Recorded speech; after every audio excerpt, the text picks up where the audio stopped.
Good morning everyone. कल हमने 17.4 के 5 सवाल कर लिए थे, 5 क्वेश्चंस कर लिए थे। वो क्वेश्चन बिल्कुल सिंपल थे। क्यों? क्योंकि उसके अंदर जो ये वर्ग अंतराल दिया गया था वो क्या था, बिल्कुल समान था। समान का मतलब मैं आपको एग्जाम्पल के थ्रू समझाता हूँ। इस सवाल और उस सवाल के अंदर क्या डिफरेंस है, थोड़ा ध्यान से देखिए। देखिए कल और अपन ने 2-3 क्लासों पहले जो भी सवाल किए थे वो इस तरीके से थे। जैसे मान लीजिए 5 से 10, 10 से 15, 15 से 20, 20 से 25। ठीक है बच्चों, देखिए ध्यान से देखिएगा इसमें और इसमें क्या अंतर है। देखिए ये देखिए ख़त्म कितने पर हो रहा है, 10, और ये शुरू कहाँ से हो रहा है, 10 पे, ख़त्म 15 पे, शुरू 10 से। तो इस प्रकार की जो बारंबारता होती है उसे कहते हैं सतत बारंबारता। कौन सी बारंबारता कहते हैं? सतत बारंबारता।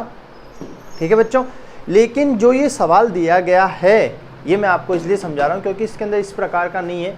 देखिए ये ख़त्म कितने पर हो रहा है, 14 पर, और स्टार्ट कितने पर हो रहा है, 15 पर। तो इसके बीच का अंतर कितना आ गया, 1। बोलो आया कि नहीं आया? इस 15 में से 14 गई तो कितना आया, 1। उस 1 का आपने आधा किया तो कितना आया, 0.5। कितना आया, 0.5। ठीक है बच्चों, उस 0.5 को इस तरह वाली लाइन में से आपको घटाना है और उधर वाली लाइन में आपको क्या करना है, जोड़ना है। ठीक है, तो अपन यहीं पे निकाल लेते। तो देखिए इसमें से घटाएंगे 0.5 तो आपके पास आएगा 4.5, और इसमें जोड़ेंगे तो कितना आएगा, 14.5। ठीक है, इसमें से घटाएंगे तो 14.5 और इसमें करेंगे तो 24.5। इसी तरीके से ये हो जाएगा 24.5 और ये हो जाएगा 34.5।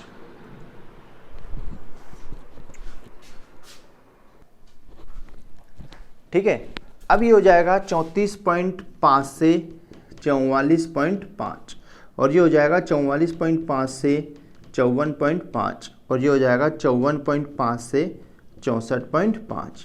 ठीक है बच्चों, ये दे रखा है आपके पास। अब आप फिर वापस से क्या निकालिए, x, और x निकालना मैंने आपको सिखाया था कि इसे क्या कहते हैं, मध्यमान। और मध्यमान कैसे निकालते हैं, इनके बीच का अंतर बताइए। इनके बीच का अंतर कितना आ रहा है, 10। कितना आ रहा है, 10। ठीक है, कैसे निकालना है, इस वाली संख्या में से इस वाली संख्या को क्या कर दीजिए, घटा दीजिए, आपके पास आ जाएगा। ठीक है, तो इनके बीच का अंतर कितना है, 10। ठीक है, तो 10 का आधा कितना होता है, 5। 5 को इस वाली लाइन में जोड़ेंगे तो देखिए ये आ जाएगा 9.5। ठीक है, ये आ जाएगा 19.5, फिर आ जाएगा 29.5, फिर आ जाएगा 39.5, फिर आ जाएगा 49.5, और फिर आ जाएगा 59.5। ठीक है बच्चों, आप जोड़कर भी देख सकते हैं, ये आपको f दे ही रखा है। ठीक है, अब अपन निकालते हैं d, और d का सूत्र क्या होता है, x माइनस का a। और सबसे पहले अपन a का मान निकालते हैं। तो a का मान क्या होता है, इसमें देखिए x में बीच में कौन आ रहा है, देखिए 1 2 3 4 5 6 सम है, तो बीच में ये दोनों संख्या आ रही है। इन दोनों में से आप कुछ भी ले लीजिए। तो मैंने कितना ले लिया है, 29.5। कितना ले लिया है, 29.5। अब इधर सॉल्व करते हैं तो देखिए 9.5 माइनस 29.5, आपके पास कितना आया, 20। किसका, माइनस का। 19.5 माइनस 29.5, आपके पास कितना आया, माइनस के 10। 29.5 माइनस 29.5 करेंगे तो जब समान संख्या में से समान संख्या को घटाते तो कितना आता है, 0। 39.5 में से आपने 29.5 को घटाया तो आपके पास कितना आया, 10। और 49.5 में से आपने 29.5 को घटाया तो आपके पास 20 आया। और 59.5 में से आपने 29.5 को घटाया तो आपके पास कितना आया, 30। ठीक है, इस तरीके से आपको ये आंसर निकालने हैं। ठीक है, आगे देखिए, आगे क्या करते हैं अपन, यहाँ पे निकालते हैं अपन fi और di। क्या निकालते हैं, fi और di। fi और di क्या है, देखो ये रहा f और ये रहा d। तो 6 को जब आप माइनस के 20 से करोगे तो माइनस के 120। 11 को जब माइनस के 10 से करोगे तो माइनस के 110। और 0 को जब किसी भी संख्या से गुणा करते हैं तो क्या आता है, 0। अब 23 को आपने 10 से गुणा किया तो कितना आया, 230। 14 को जब आपने 20 से गुणा किया तो 14 दूना 28, कितना आया, 280। ठीक है बच्चों, आगे देखते हैं। 5 को जब आपने 30 से गुणा किया तो आपके पास कितना आया, 150। यहाँ पे लिखते हैं सिग्मा fi di। ठीक है, और इस जगह अपन लिखते हैं सिग्मा f। ठीक है, तो देखिए सिग्मा f का मान पहले 6 और 1 7 और 1 8, 8 और 3 11 और 4 15, 15 और 5 20 की 0 हासिल 2, 3 2 5 2 7 और 1 8। ठीक है, तो सिग्मा एफ का मान कितना आया आपके पास 80 आया है। अब इसको देखते हैं, इसको कैसे करेंगे। देखिए इन दोनों को जोड़ेंगे तो आपके पास आएगा माइनस के 230, कितने आएगा माइनस के 230, आपके पास प्लस के 230 है ही है, तो उस माइनस के 230 में से प्लस के 230 क्या हो जाएंगे, कट जाएंगे, क्योंकि समान संख्या एक प्लस की और एक माइनस की है तो वो क्या हो जाएगी, कट जाएगी। ठीक है, अब इनको देखते हैं, इन दोनों को ऐड करते हैं तो ये कितना हो जाएगा 430, कितना हो जाएगा बच्चों 430। ठीक है, अब अपन माध्य का सूत्र लगाते हैं, तो माध्य का सूत्र क्या है, कल्पित माध्य में sigma f I D I बटा सिग्मा एफ, और ए का मान आपके पास कितना है 29.5 प्लस सिग्मा एफ और डी का मान कितना है 430 बटा 80, बोला है कि नहीं आया। ठीक है, तो एक जीरो से एक जीरो को क्या कर दिया आपने, काट दी, और 8 का भाग जब 40 में दिया 5 बार गया, 3 बचा 30, तो 8 तिया 24, 6 बचे, 8 7 56।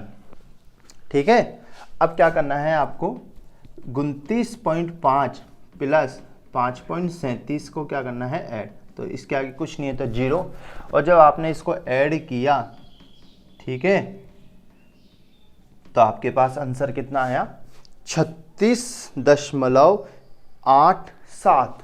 ये किस में आएगा, वर्षों में, किस में आएगा, वर्ष में, कितना आएगा, वर्ष। ठीक है, क्यों, क्योंकि आपको क्वेश्चन किस में दे रखा है, वर्षों में दे रखा है, इसलिए ये जो आंसर निकलेगा वो किस में निकलेगा, वर्षों में। ठीक, देखिए बच्चों ये जो पॉइंट के बाद है ये थोड़ा सा फ्लक्चुएशन हो सकता है। रीज़न क्या होता है कि जैसे आपने यहाँ पर भाग दिया और यहाँ पे मान लीजिए कोई संख्या 5 या 5 से बड़ी आ गई, तो फिर उसका एक कैरी क्या इधर वाली संख्या में हो जाता है, और वो 5 या जो भी संख्या होती है वो एक कम हो जाती है, तो यहाँ थोड़ा सा हो सकता है, तो वो कोई इशू नहीं होता। ठीक है, थोड़ा ध्यान से देखिएगा इस सवाल को, ये क्वेश्चन नंबर 6 था, ये मैंने आपको इसलिए समझाया था, क्यों, क्योंकि ये जो बारंबारता थी ये थी असतत, कौन सी थी, असतत। ठीक है, जबकि अभी तक आपने जितने भी सवाल किए थे वो किस प्रकार की बारंबारता से किए थे, सतत बारंबारता से, इसलिए मैंने आपको ये सवाल स्पेशली करवाया है। ठीक है बच्चों, अगला क्वेश्चन देखते हैं क्या कह रहा है। देखिए अगला क्वेश्चन क्या कह रहा है, आपको क्वेश्चन नंबर 7, ठीक है, आपको मैं होमवर्क के लिए दे रहा हूँ, सिर्फ प्रैक्टिस के लिए, अदरवाइज क्या है मैं सब क्वेश्चन कराऊंगा, आप नोट डाउन कर लेंगे, उससे आपको समझ में नहीं आएगा, जब तक आप खुद नहीं करेंगे जब तक आपको अच्छे से अच्छा समझ में नहीं आता है। तो ये आपको प्रैक्टिस के लिए मैं क्वेश्चन लिखवा रहा हूँ। ये क्वेश्चन नंबर 7 है, ध्यान से देखिए क्या है। वर्ग अंतराल आपको दे रखा है 40 से 50, फिर आपको दे रखा है 50 से 60, फिर दे रखा है 60 से 70, 70 से 80, ठीक है, और फिर 80 से 90 और 90 से 100। ठीक है बच्चों, और आपको बारंबारता कितनी दे रखी है, 10, 25, 28, 12, 10 और कितनी दे रखी है, 15। ठीक है बच्चों, अब एक बात ध्यान रखना, मैं आपको एक चीज़ बता रहा हूँ, थोड़ा ध्यान से सीखिएगा। जो ये क्वेश्चंस है, ठीक है, इस क्वेश्चन को आपको किस किस विधि से करना है, इस क्वेश्चन को आपको करना है एक तो कल्पित माध्य विधि से। कौन सी विधि से, कल्पित माध्य विधि से, जिसका सूत्र क्या होता है, x बराबर a plus sigma f I D I बटा सिग्मा एफ आई। ठीक है बच्चों, आपको इस क्वेश्चन को एक तो इस विधि से करना है, और इसी क्वेश्चन को आपको किस विधि से करना है, पग विचलन विधि से। कौन सी विधि से, पग विचलन विधि से। ठीक है बच्चों, अब पग विचलन विधि से करोगे तो आपके पास सूत्र क्या लग जाएगा, a plus sigma f i u i बटा सिग्मा एफ आई गुणा h। ठीक है, ये हो गया। ठीक है, अब आपको एक बात ध्यान रखनी है थोड़ा सा, तो ये दोनों विधियों से आपको ये क्वेश्चन करना है। तो देखिए मैंने आपको अभी माध्य में क्या क्या पढ़ाया था। ठीक है, माध्य में देखो 3 टाइप्स का माध्य होता है। ठीक है, और तीनों के आंसर से पहली कौन सी विधि थी, प्रत्यक्ष विधि। कौन सी विधि थी, प्रत्यक्ष विधि, जिसमें आप सूत्र लगाते हैं सिग्मा एफ आई एक्स आई बटा सिग्मा एफ आई का। ठीक है बच्चों, दूसरी विधि थी कल्पित माध्य विधि। कौन सी विधि थी, कल्पित माध्य विधि, जिसका सूत्र क्या था, x बराबर a plus sigma f I D I बटा सिग्मा एफ आई। ठीक है बच्चों। और एक तीसरी विधि थी पग विचलन विधि। कौन सी विधि थी? पग विचलन विधि। और इसका सूत्र क्या है? x बराबर a plus sigma f i u i बटा सिग्मा एफ आई गुणा h। ठीक है, ये तीनों विधियां हैं आपके सामने। इन तीनों विधि से कोई भी क्वेश्चन करोगे तो आंसर क्या आएगा? सेम। थोड़ा सा पॉइंटों में फर्क पड़ सकता है, अदरवाइज आपके जो आंसर आएगा वो बिल्कुल तीनों विधियों से क्या आएगा? सेम। अब मैं आपको इनके बेनिफिट्स बताता हूँ। क्या ये जो विधि होती है, ठीक है, इसमें क्या होता है कि आपको थोड़ा कैलकुलेशन करना पड़ता है। ठीक है, इसके अंदर थोड़ा कम करना पड़ता है और इसके अंदर बहुत ही कम करना पड़ता है। तो आप कोशिश कीजिए कि इन दोनों विधियों से आप सवाल कीजिए। ठीक है, यदि बोर्ड के अंदर कोई स्पेशली विधि दी गई होती है तो फिर आपको उस विधि से ही इन सवालों को क्या है करना है। ठीक है, यदि आपने मान लीजिए बोर्ड में आपको दे दिया कल्पित माध्य विधि, ठीक है, आपने पढ़ा क्वेश्चंस, आपने लिखा, फिर आपने उसको प्रत्यक्ष विधि से कर दिया तो बोर्ड वाले आपको नंबर नहीं देंगे। क्यों? उन्होंने आपसे किस विधि से पूछा है? कल्पित विधि से। तो आपको क्वेश्चन फिर किस विधि से करना पड़ेगा? कल्पित विधि। थोड़ा सा इस बात को नोटिस करना, थोड़ा सा ध्यान में रखना, अदरवाइज आप अपने नंबर क्या कर देंगे? गवा देंगे। ठीक है, तो ये 17.4 है, ये टॉपिक और ये चैप्टर क्या हो गया? फिनिश हो गया। और माध्यक वाला चैप्टर भी क्या हो गया? फिनिश हो गया। आज हम पढ़ेंगे माध्यक। ठीक है, वो भी बोर्ड के अंदर आता है। ठीक है, तो देखते हैं चैप्टर नंबर 17.5। देखते हैं 17.6। ठीक है, आपके बुक में 17.5 नहीं है, लेकिन आंसर शीट में आपके 17.5 है। ठीक है, देखिए 17.6 क्या कह रहा है, आपको ध्यान से सीखिएगा। निम्न चर मानों का माध्यक ज्ञात करना है। आज अब क्या है? माध्यक। ठीक है, और इसे क्या कहते हैं इंग्लिश में? मीडियन। क्या कहते हैं? मीडियन। ठीक है, माध्य नहीं है, ये क्या है? माध्यक। थोड़ा ध्यान से सीखिएगा, बहुत इजी है। ठीक है, कुछ स्टेप्स है, इसको आपको क्या करनी है? फॉलो। देखिए, आपको ये चर मान दे रखे हैं, मतलब ये संख्याएं दे रखी है, और इन संख्याओं के थ्रू आपको इसका क्या निकालना है? आंसर। तो सबसे पहले इसे बढ़ते हुए क्रम में जमाते हैं। बढ़ते हुए क्रम का मतलब होता है आरोही क्रम में जमाते हैं। तो सबसे पहले सबसे छोटी संख्या लेते हैं। तो सबसे छोटी संख्या कितनी है? 13। ठीक है, इसके बाद कितनी है? 19। ठीक है बच्चों, 13 हो गया, और इनको काटते जाइए जिससे आपको पता चलेगा कि आपने कौन कौन सी संख्याएं काट दी। फिर है आपके पास 20। देखिए ये रहा 20। फिर 20 के बाद आपके पास क्या है? 25। ठीक है, फिर क्या है? 26। ये देखिए ये रहा 25 और ये रहा 26। फिर आपके पास क्या है? 28। देखिए ये लिखा हुआ 28। 28 के बाद आपके पास कितना है? 33। तो आपने लिख दिया 33। ठीक है, ये देखिए काट दिया। फिर आपके पास 34 कितनी बार है? 2 बार। तो आप 34 को कितनी बार लिखेंगे? 2 बार। ठीक है, काट दिया। और फिर लास्ट में कितना बचा है? 36। तो आपको क्या लिख दिया? 36। ठीक है बच्चों, अब इन्हें काउंट कीजिए कितनी है। देखिए 1 2 3 4 5 6 7 8 9 10। तो बताइए ये सम है कि नहीं है? ठीक है, जब सम होता है तो माध्यक का सूत्र क्या होता है? ध्यान से देखिए। ठीक है, ये मैंने नीचे लिख रहा हूँ मैं आपको सम के लिए। ठीक है, तो इसका सूत्र होता है n/2 व पद प्लस n/2 प्लस 1 व पद बटा 2। ये इसका सूत्र होता है। जब ये क्या होता है? सम होते हैं, तो ये सूत्र लगता है। तो n का मान कितना दे रखा है आपको? 10 दे रखा है। कितना दे रखा है? 10। ऐसा कीजिए, आप इस n को क्या कर लीजिए? कैपिटल कर लीजिए, कोई इशू नहीं है। ठीक है, आपको इजीली वे में समझ में आ जाएगा। ठीक है, n का मान क्या है? ठीक है, तो n का मान कितना है? 10। तो 10/2 व पद प्लस 10/2 प्लस 1 व पद बटा 2। तो देखिए आपने इसको इससे काटा 5 आया, आपने इसको इससे काटा 5 आया, तो ये क्या आया? 5वां पद प्लस 6वां पद। क्यों? देखिए मैं बताता हूँ आपको। ये तो 5वां पद आ गया। ये देखो 5 + 1 कितना हो गया? 6। ठीक है, तो 6वां 5वां पद क्या है? काउंट कीजिए। देखो पहला, दूसरा, तीसरा, चौथा, 5वां। तो 5वां पद क्या है? 26। और 6वां पद कितना है? 28/2। और जब आपने इन दोनों को जोड़ा तो 54 आया। और 54 में जब आपने 2 का भाग दिया तो बताइए बच्चों कितना आया, 27। कितना आया, 27। तो बताइए एक सिंपल और अच्छा क्वेश्चन है, ध्यान से देखिएगा। ये क्या है, सम है। जब n का मान सम होता है तो आपके पास ये सूत्र लगेगा और इसको आपको इसी तरीके से क्या करना है, बोर्ड के अंदर नोट डाउन। ठीक है, तो क्वेश्चन नंबर 2 देखते हैं। क्वेश्चन नंबर 2 क्या कह रहा है, देखिए इस क्वेश्चन के अंदर क्या कह रहा है, आपको ध्यान से देखिएगा। निम्न आंकड़ों का आपको क्या ज्ञात करना है, माध्यक। ठीक है, आपको आंकड़े क्या दे रखे हैं, 19, 25, 59, 48, 35, 31, 30, 32 और 51। और आपको क्या कह रखा है, नीचे लाइन को देखिए, यदि 25 को 52 से बदल दिया जाए तो नया माध्यक ज्ञात कीजिए। इसका मतलब इसके आंसर कितने निकलेंगे, 2। पहले तो आपको इसका आंसर निकालना है, फिर क्या करना है, इस 25 को किससे रिप्लेस करना है, 52 से। तो ध्यान से देखिए अपन करते हैं। तो सबसे पहली स्टेप मैंने आपको क्या बताई थी, सबसे पहले इन्हें बढ़ते हुए क्रम में जमाइए। तो देखो सबसे छोटा कौन है, ये आ गया 19। 19 के बाद क्या आता है, 25। बोलो आ गया। ठीक है, इस 25 के बाद क्या है, छोटा 30। ठीक है, 30 के बाद क्या है, 31। 31 के बाद क्या है, 32। ठीक है, 32 के बाद क्या है, 35। ठीक है, 35 के बाद कितना आ रहा है बच्चों, 48। ठीक है, 48 के बाद कितना आ रहा है, 51। ठीक है, और 51 के बाद कितना बचा है, 59। ठीक है, ठीक है।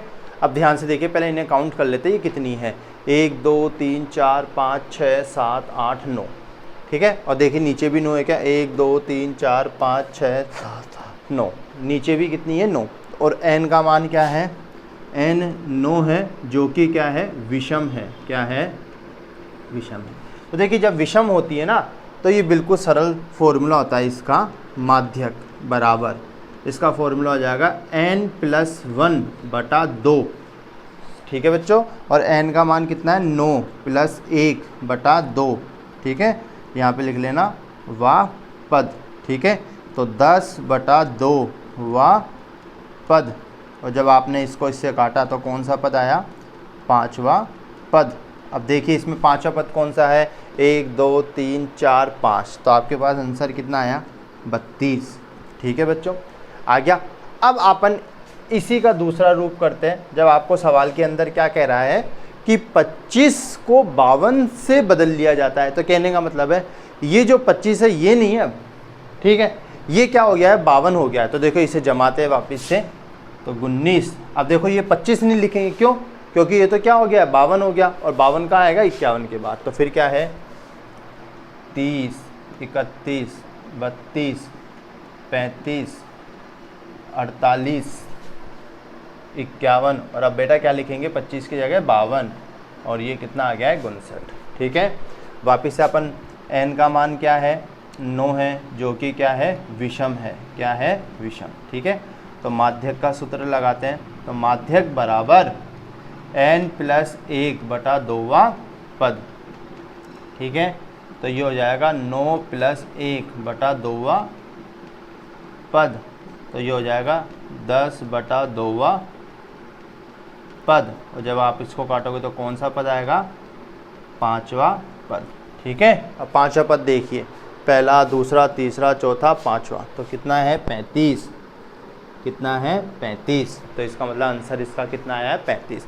तो आपके ये दोनों सवाल आपके सामने हैं। ठीक है, जब आपन ने 25 से किया तो आपके पास आंसर कितना आया, 32। और जब उसने कहा सवाल के अंदर कि 25 को आप किससे बदल दीजिए, 52 से, तो जब अपन ने 52 से बदला तो इसका आंसर कितना आया, 35। ठीक है, ये भी एक अच्छा सवाल था, ध्यान रखिए।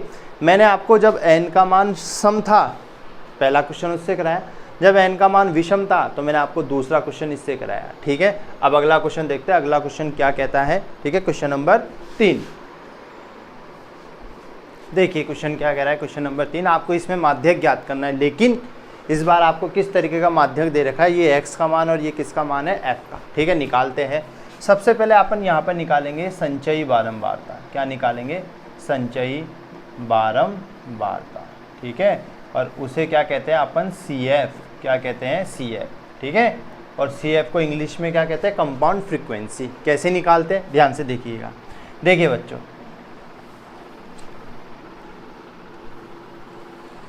ये आपको कितना दे रखा है, 2। तो सबसे पहले क्या लिख दीजिए, 2। ठीक है, ध्यान से देखिएगा, आपने ये लिख दिया। अब इस 2 के अंदर 8 को जोड़िए, कितना आया 10 आया। 10 के अंदर 16 को जोड़िए, कितना आया 26 आया। 26 के अंदर 26 को जोड़ेंगे, कितना आया 52 आया। 52 के अंदर 20 को जोड़ेंगे, कितना आया 72 आया। 72 के अंदर 16 को जोड़ेंगे तो आपके पास कितना आया 88 आया। और 72 के अंदर 16 को जोड़ने पर कितना आया 88, और इसमें इसको जोड़ने पर आपके पास कितना आया 95। और जब आपने इसको जोड़ा तो आपके पास कितना आया 101, कितना आया 101। ठीक है बच्चों, आ गया। अब ध्यान से देखिएगा, ठीक है। अब आपको क्या करना है, n/2 निकालना है, और n का मान क्या है ये, तो 101/2। जब आपने इसका भाग इसमें दिया तो आपके यहाँ 50.5 आया, आ गया। अब इस 50.5 को ध्यान से देखिएगा, तो इसमें देखिए CF के अंदर 50.5 से ज़्यादा कौन है, जस्ट कौन है, जस्ट पहला कौन है 52, कौन है 52। तो इसको इस तरीके से क्या कर लीजिए, बंद कर लीजिए, एक बॉक्स के अंदर क्या कर लीजिए, बंद कर लीजिए। 52 है, इस 52 के सामने x का मान देखिए कितना है 30, तो आपका आंसर कितना आया है 30, कितना आया है 30 प्राप्तांक, कितना आया है 30 प्राप्तांक। ठीक है बच्चों, आया समझ में। यदि आपको कोई दिक्कत आ रही है तो आप कमेंट बॉक्स में कमेंट कर सकते हैं। ठीक है, ये जो चीज़ है ये आपको बोर्ड में नहीं करनी है, ये तो मैंने आपको समझाने के लिए कि बच्चों ये किस तरीके से आया है, इसलिए इस तरीके से ड्रॉ बनाए थे। ठीक है, अगला क्वेश्चन देखते हैं। क्वेश्चन नंबर 5 क्या कह रहा है। ठीक है, मैं आपको एक सवाल दूंगा आपको प्रैक्टिस के लिए, वो आपको करना है। ठीक है, ध्यान से देखिए। देखिए क्वेश्चन नंबर 4 क्या कह रहा है। देखो आपको बच्चों की संख्या दे रखी है, परिवारों की संख्या दे रखी है, तो सबसे पहले आपको यहाँ पर CF निकालना है। CF कैसे निकालते हैं, ये क्या है 10, तो 10 की जगह क्या लिख दीजिए 10। अब 10 को इस 35 में जोड़ेंगे, कितना आएगा 45, आएगा नहीं आए। 45 को जब इसमें जोड़ेंगे तो आपके पास कितना आ जाएगा 72, कैसे 55 और 65 और 7 72।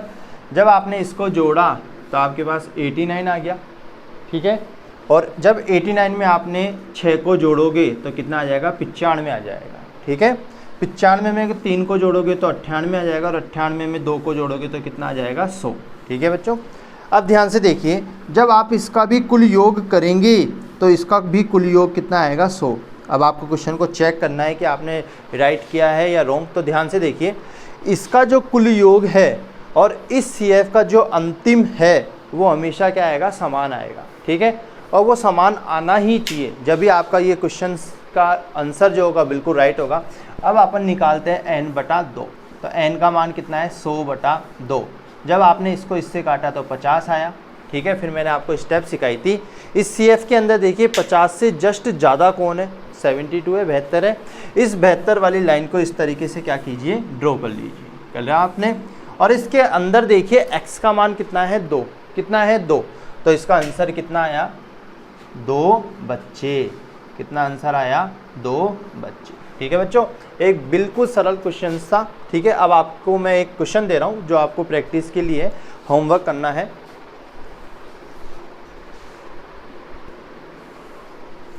देखिए लास्ट क्वेश्चन। ठीक है, क्या कह रहा है क्वेश्चन नंबर 5, आपको माध्यक निकालना है। अब आपको x और f दे रखा है, तो देखिए आपको ऐसे दे रखा है, x का मान 20, 25, 30, 35, 40, 45, 50। ठीक है, और लास्ट में कितना दे रखा है 55। फिर आपको दे रखा है इसका मान 14, 28, 33, 30, 20, 15, 13 और 7। ठीक है बच्चों, देखिए ये जो क्वेश्चन मैं आपको होमवर्क दे रहा हूँ, ये जो क्वेश्चन है और ये आपके सामने चौथा क्वेश्चन है, बिल्कुल सेम है। आपको सेम इसी तरीके से इस क्वेश्चन को करना है, और सभी बच्चों को बिल्कुल इसका जो आंसर है वो कमेंट बॉक्स में लिख के देना है कि सर इसका आंसर इतना है, आप बताइए कि ये सही है या गलत है। ठीक है, मैं आपको कमेंट करूँगा कि आपका आंसर राइट है या रॉन्ग है, लेकिन इसका आंसर आप सभी बच्चों को डेफिनेटली आपको किसके अंदर, कमेंट बॉक्स के अंदर क्या करना है, कमेंट बॉक्स में आपको लिखना है। अब कल पढ़ेंगे अपन 17.7। ठीक है, वो इसका थोड़ा सा बढ़ता हुआ रूप है, वो भी बहुत सिंपल है। ठीक है, तो कल मिलते हैं अपन। Thank you.